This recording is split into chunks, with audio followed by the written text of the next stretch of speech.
Okay, my friends on Facebook, I am decided to do a very straightforward, this is how I really feel kind of video. I always try to keep it as positive as possible. I always try to look, find the silver lining in everything. That's usually how I try to view things. If I ever seem down, it's usually because I get this, sometimes get like depressed and stuff. So all of that out of the way. We've had a lot of death in the past year in my family.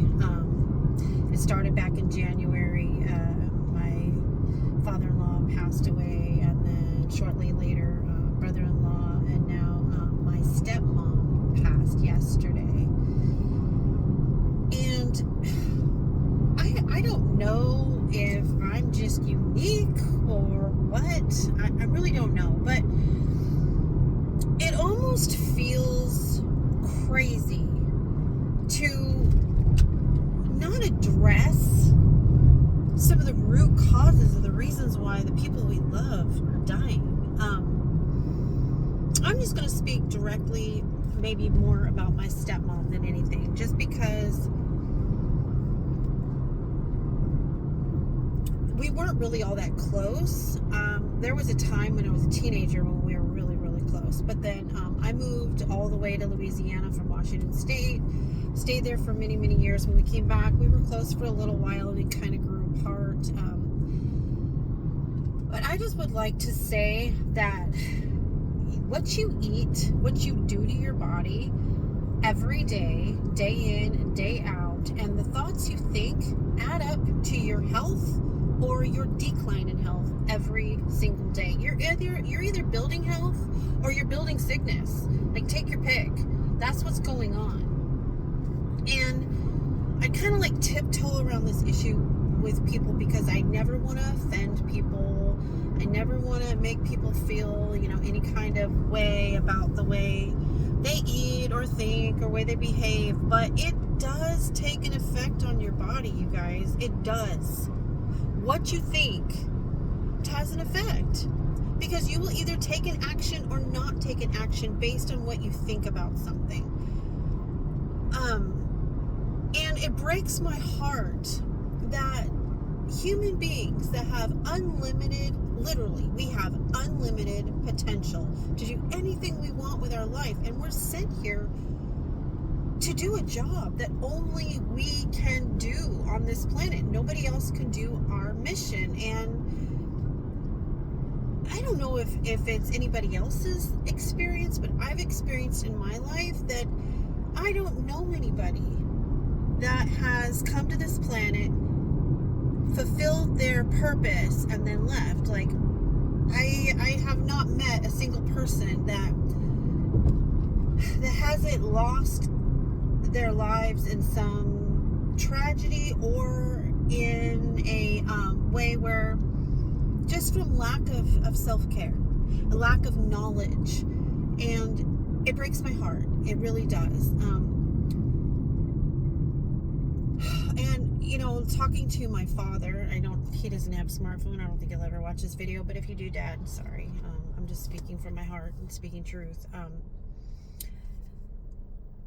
She had some drug problems early on in her life. Later on, it was just, I think it was just like marijuana or whatever, not a big deal. It's legal here in the United States, right? I mean, at least here in Washington, it's legal. It's not that big of a deal. But when you are self-medicating every day because you don't like the state your body's in, whether it's subconsciously you're trying to drown out thoughts or feelings, you're using something to change your state. Is that helping you in any way, shape, or form? No. Guys, think about it. Everything you do, every action has an equal and opposite reaction. Every action has an equal and opposite reaction. I think we need to wake up and realize that what we do to ourselves is actually every single day is either building up tissue or tearing down tissue, building up our self-esteem or tearing down our self-esteem. Building up our self-respect or tearing down our self-respect. Building up our family members or tearing down our family members. It all matters. Your life matters. The decisions you make matter. If you're not happy with the decisions you're making and the way your life is going, do something about it. Don't wait until you're literally on your deathbed and thinking, wow, I wish I would have done this differently or that differently. The power is in your hands now. Do it now.